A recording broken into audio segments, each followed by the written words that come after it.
जल जीवन हरियाली अभियान दिवस के इस अवसर पर उपस्थित मिशन निदेशक श्री राहुल कुमार जी, संयुक्त सचिव IPRD, 15 जो विभाग हैं उनके नोडल पदाधिकारीगण यहाँ पर उपस्थित हुए हैं। आप सभी का मैं स्वागत करता हूँ। हमारे अपने विभाग के सभी पदाधिकारीगण हैं और सोशल मीडिया के जरिए इस कार्यक्रम का प्रसारण हम लोग सभी तरफ कर रहे हैं। आप सभी लोग जानते हैं कि ये अभियान कितना महत्वपूर्ण है और जैसे कहते हैं कि बार बार अभ्यास करने से जड़मती भी सुजान बन जाता है। जो बहुत कम जानने वाला है उसकी जानकारी का स्तर भी बढ़ जाता है। उसी को देखते हुए ये सोचा गया, कहा गया, निर्देश प्राप्त हुआ कि हर महीने हम लोग जल जीवन हरियाली मिशन दिवस के तौर पर मनाएंगे और सभी विभागों को ये जिम्मेदारियां दिया गया है। इसी कड़ी में आज सूचना एवं जनसंपर्क विभाग इस दिवस का आयोजन कर रहा है। आप सभी लोग जानते हैं कि कुल 11 अवयव हैं, 15 विभाग इस पूरे अभियान में लगे हुए हैं।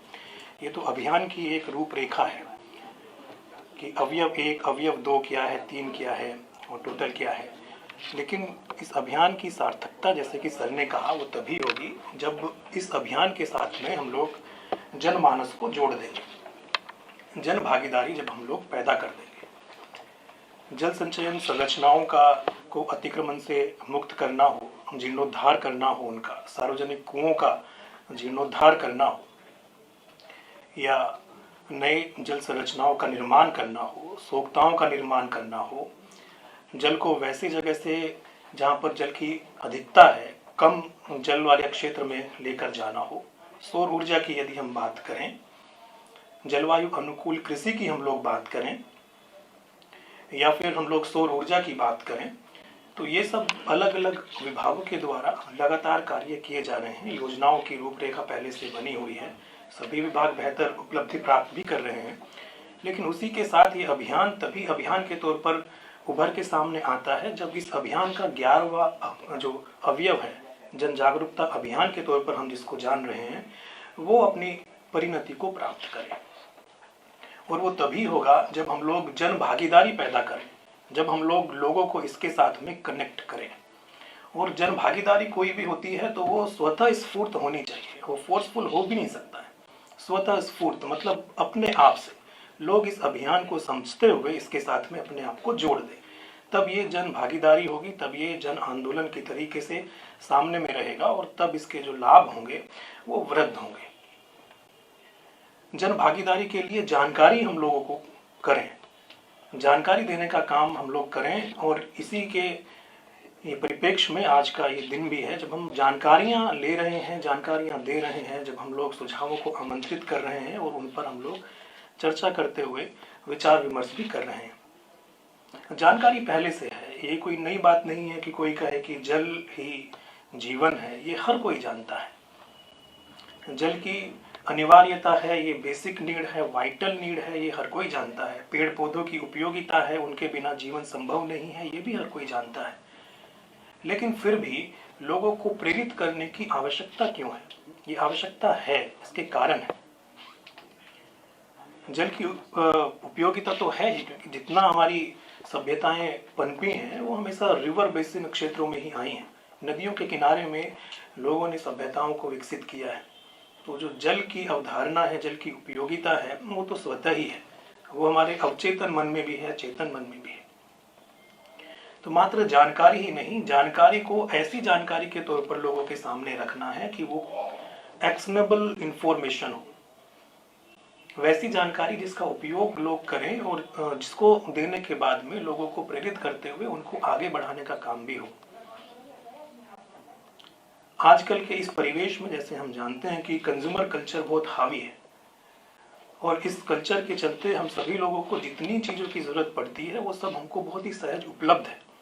जिन चीज़ों की नहीं भी ज़रूरत होती है वो भी बहुतायत में मार्केट में है और सभी तरफ है। इन सब की वजह से हमारे अंदर में, जनमानस के अंदर में कहीं ना कहीं एक फॉल्स कॉन्शियसनेस ये पैदा हो गया है कि जैसे कोई भी चीज़ कभी ख़त्म नहीं होगी। जैसे मार्केट में हर चीज़ हैं, अलग अलग तरीके से हैं, वैसे ही जो हमारे नेचुरल रिसोर्सेज हैं, ये एक फॉल्स कॉन्शियसनेस है जो हमको कहती है कि ये भी लगातार बने रहेंगे। पानी है, मिल रहा है, आज मिल रहा है, लेकिन कल की ओर देखने की ज़रूरत है। तो इस फॉल्स कॉन्शियसनेस को जो आज के बदलते हुए परिवेश में जनमानस में घर कर गई है, इसको टैकल करने के लिए एक काउंटर मूवमेंट रिक्वायर्ड था, और इसी के चलते जल जीवन हरियाली अभियान को सामने रखा गया, क्योंकि ये आज की हमारी ज़रूरत पूरी नहीं करता, ये हमारी कल की ज़रूरत पूरी करता है, ये हमारी आगे आने वाली पीढ़ियों की ज़रूरतों को पूरी करता है, ये सस्टेनेबल डेवलपमेंट को सिखाता है, बताता है कि यदि हम आज सचेत नहीं होंगे तो हमारा आने वाला कल वो विपदाग्रस्त हो सकता है। और ये जानकारी लोगों को कॉन्शियसली देनी है। इंफॉर्मेशन है, जानकारी है, लेकिन उसकी सचेतना नहीं है या कम है। तो कॉन्शियसनेस को पैदा करना ये इस अभियान के माध्यम से ही संभव है। कॉन्शियसनेस कैसे पैदा होता है? वो तब पैदा होता है जब कोई एक ही बात जो भी बहुत काम की हो उसको हर माध्यम से, हर तरीके से और बार बार लोगों के सामने रखा जाए। हम लोगों के सामने भी हम लोग खुद को इन सब बातों को रखें, तभी हमारी जो इन्फॉर्मेशन है वो हमारे चेतन मन में जाती है, और तब उसके आधार पर हम लोग कॉन्शियस एक्शन लेने की स्थिति में पहुंचते हैं। तो इन्फॉर्मेशन को देना है, बार बार देना है, हर माध्यम से देना है, ताकि बदलाव आए, ताकि हम लोग उस तरीके से काम करें कि हमारा फ्यूचर जल के दृष्टिकोण से यदि बात कर रहे हैं तो संरक्षित रहे। जहाँ पर जल के संचयन की बात हो, पानी का उपयोग इस तरीके से करने की बात हो कि हम लोग ये ना करें कि उसको लगातार वेस्ट कर रहे हैं, या ऊर्जा की यदि बात करें तो उसका उपयोग हम उस तरीके से नहीं करें कि हम उसको वेस्ट कर रहे हैं। माध्यम बहुत सारे हो सकते हैं, फेस टू फेस एक माध्यम है, जैसे फिलहाल इस संगोष्ठी में, इस परिचर्चा में हम लोग एक दूसरे के सम्मुख हैं, बात कर रहे हैं। वैसे ही जैसे संगोष्ठियाँ या चौपालों के माध्यम से हम इन बातों को गांव में लेकर जाएं, जगह जगह लेकर जाएं, तो एक फेस टू फेस वाला माध्यम हो गया, जहाँ पर रैलियों की बात करें, प्रभात फेरी की बात करें, जागरूकता रैली स्कूलों के माध्यम से हो सकती है। कृषि विभाग यदि चाहे तो जो उनकी कृषि चौपालें होती हैं वहाँ पर इन सब बातों के ऊपर भी चर्चा हो सकती है। और दूसरे जो माध्यम है वो बाकी संचार के माध्यम है। संचार के माध्यमों में हमारा टीवी है, हमारा रेडियो है, हमारा प्रिंट मीडिया है, न्यूज़पेपर है, सोशल मीडिया है, आजकल बहुत ही सशक्त माध्यम के तौर पर सामने में है, डिजिटल मीडियम है, हमारे वेबसाइट्स हैं, और उसके अलावा हमारे जो परंपरागत हैं, जैसे हमारे होर्डिंग्स हुए या फिर दीवारों पर जो चित्रांकन का काम होता है, वो सब संचार के दूसरे माध्यम हैं।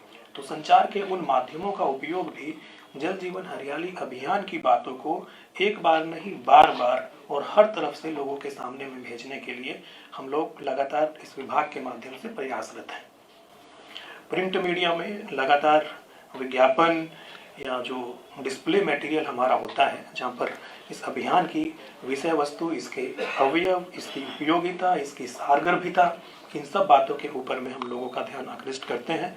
इलेक्ट्रॉनिक माध्यमों में टीवी चैनल्स हैं, उनके माध्यम में, उस माध्यम से भी हम लोगों को ये जानकारी लगातार प्रेषित करते हैं। डिजिटल माध्यमों में हम लोग कैंपेन के तरीके से एक एक बातों को रख रहे हैं सामने। सोशल मीडिया पर हम लोगों ने कैंपेन किया है, कैंपेन लगातार 1 महीने हम लोगों ने जल जीवन हरियाली अभियान पर किया था। ये कैंपेन इन सभी माध्यमों में हम लोग आगे भी लगातार करते ही रहेंगे।